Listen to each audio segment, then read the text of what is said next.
안녕하세요, 애플쌤입니다. 오늘은 제가 우리 아이는 왜 책을 싫어할까에 대한 이야기를 조금 해보도록 할게요. 제가 주변 지인들이나 다른 어머님들과 이야기를 하다 보면 아이가 책을 싫어해서 고민인 분들이 굉장히 많이 계시더라고요. 그래서 제가 그분들 얘기를 가만히 들어보면 아이가 책을 원래부터 싫어했던 게 아니라 어떤 요인으로 인해서 책을 싫어하게 됐는지에 대해서 조금 알 수 있게 되더라고요. 그래서 오늘 제가 그러한 얘기들을 조금 해보도록 할게요. 첫 번째는 집에 책이 거의 없는 경우를 들 수 있어요. 아이가 책을 좋아하게 하기 위해서는 집에 보이는 곳에 책들이 조금 있어야 되잖아요. 근데 집에 책이 없는 경우도 있더라고요.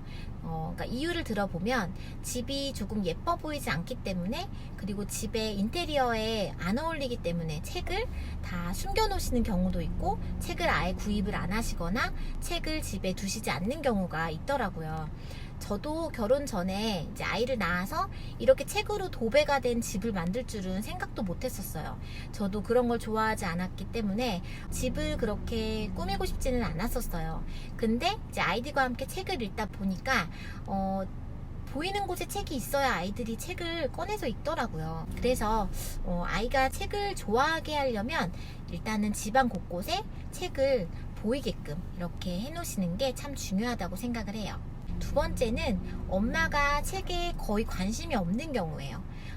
아이가 책에 관심이 없다고 되게 고민을 하시면서 정작 부모님들이 책을 읽는 모습을 보여주지 않으신다든지 책을 좋아한다는 그런 느낌을 많이 보여주시지 않는 경우, 아이들도 엄마 아빠를 따라서 책에 관심이 생기지 않을 경우가 많이 있어요.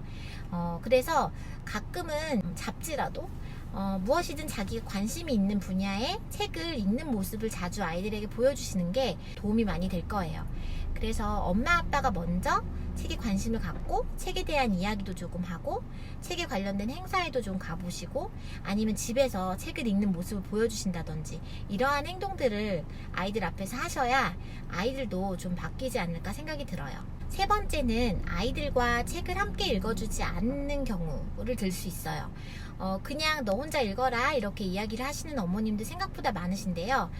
가끔은 엄마가 같이 읽어준다든지, 아니면 뭐 엄마가 못하면 아빠가 해주셔도 되고요. 아니면은 뭐 형제 자매들끼리 책을 읽도록 하는 그런 활동들을 많이 하셔야 혼자서만 읽는 것보다 조금 더 좋은 효과를 볼 수 있거든요. 혼자서 너 책 읽어 이렇게 얘기를 하면 왠지 뭔가 소외되는 느낌도 들고 혼자 이걸 해야 된다는 부담감이 있잖아요. 근데 우리 같이 책 읽자 하고서 엄마가 조금 관심 있게 좀 읽어주신다든지 좀 들려주신다면 아이가 책을 좋아할 수 있도록 하는 그런 도움이 될 것 같아요. 네 번째는 아이의 취향을 무시하는 행동이에요. 아이는 이 책을 읽고 싶은데 엄마가 어디서 이제 이 책이 좋다고 들으신 거예요. 그런 경우에 뭐 옆집에 걔는 이거 읽는다더라 이런 식으로 엄마가 관심을 갖고 있는 책만 아이에게 강요를 하시는 경우, 그렇게 되면 아이가 엄마는 내 취향을 무시하고 다른 사람들 얘기만 듣고 이런 걸 읽히는구나 하고 더 반발심이 들 수도 있고요. 아니면 정말 그 책을 읽기 싫을 때도 있잖아요. 그렇기 때문에 아이가 조금이라도 관심을 보이게 된다면 그거를 얼른 가져다가 아이에게 읽힐 수 있도록 이렇게 해주시면 좋을 것 같아요. 그래서 아이의 관심 분야를 무시하지 않고 아이의 취향을 존중해 주시는 게 아이가 독서를 조금 더 하게 되는 그런 좋은 방법이 될 수 있어요. 다음으로는 아이가 책을 읽은 다음에 엄마에게 오면 막 이것저것 꼬치꼬치 물어보시는 경우 있어요. 저도 그런 적이 있었는데 아이가 이해했는지 너무 궁금한 거예요. 한글책도 그렇지만 영어책은 특히 아이가 제대로 읽었는지 뭐 확인할 길이 없잖아요. 그래서 불안한 마음에 이것저것 막 물어보시는 경우 있어요. 근데 이것도 조금 지혜롭게 물어보셔야 되는데 그냥 막 이제 급한 마음에 물어보시다 보면 아이가 뭔가 엄마가 날 안 믿나? 내가 안 읽었다고 의심을 하나? 이런 기분이 들 수도 있을 것 같아요. 그렇게 자꾸 그런 반응을 자꾸 보이시다 보면 아이가 조금 독서에 대해서 흥미가 떨어지고 부정적인 생각을 가질 수 있어요. 그러니까 너무 아이가 읽은 거에 대해서 꼬치꼬치 물어보시지 마시고 적당하게만 관심을 보여주시면 좋을 것 같아요. 뭐 넌 어떤 게 재밌었어? 엄마도 그거 한번 읽어보면 어떨 것 같아? 뭐 이런 식으로 돌려서 질문을 하시는 게 더 좋다고 생각을 해요. 그리고 다음으로는 아이에게 책이 필요 없는 환경을 만들어 주시는 경우가 있어요. 이건 뭐냐면 책 읽는 게 사실 제일 재미있는 활동은 아니잖아요. 책 읽는 것보다 더 재미있는 활동은 얼마든지 있어요. 예를 들면 게임을 한다든지, 뭐 나가서 논다든지, TV를 본다든지, 유튜브를 본다든지, 뭐 여러 가지 뭐 만들기를 한다든지 여러 가지 활동들이 있는데, 그 중에서 아이가 책 읽기를 선택하기는 굉장히 쉽지 않잖아요. 근데 저희 집 같은 경우에 봐도 책 읽기를 선택할 때는 어떨 때 선택을 하냐면, 다 재밌게 놀고 난 후에 너무 힘들어서 책을 읽거나, 아니면 할 게 없어서 책을 읽을 경우가 있어요. 차를 타고 장거리 이동을 할 때, 뭐 아무것도 장난감이 없을 때, 이럴 때는 옆에 책이 보이면 그거라도 읽는 거예요. 그러니까 아이를 조금 심심하게 두셔야 된다는 말씀 제가 예전에도 드린 적이 있는데, 아이가 뭔가 할 게 너무 많으면 책 읽는 거를 하지 않을 확률이 높아요.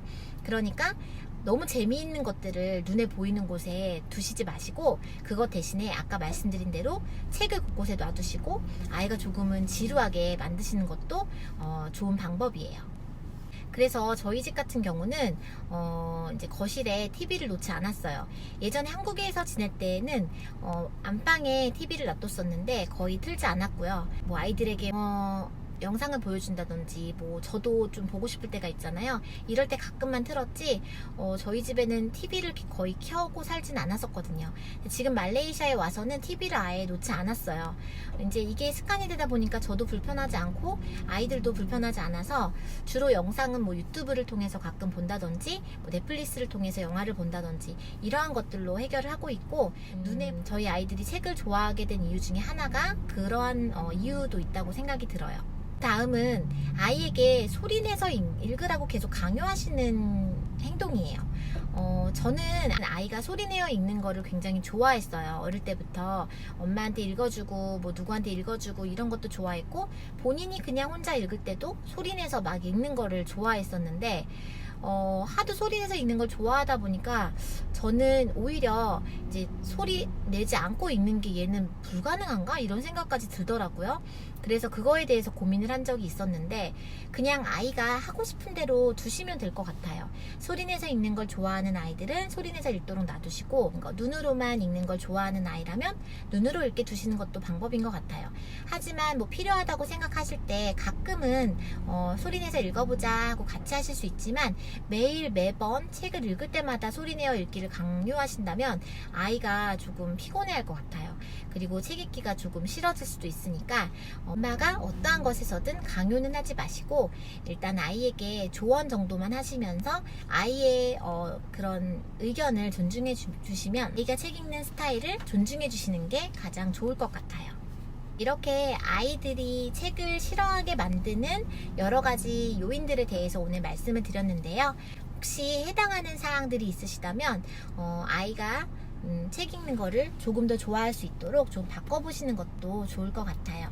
오늘 제가 준비한 영상은 여기까지고요. 다음 영상에서 또 좋은 내용으로 찾아뵙도록 할게요. 오늘도 건강한 하루 보내세요. 안녕.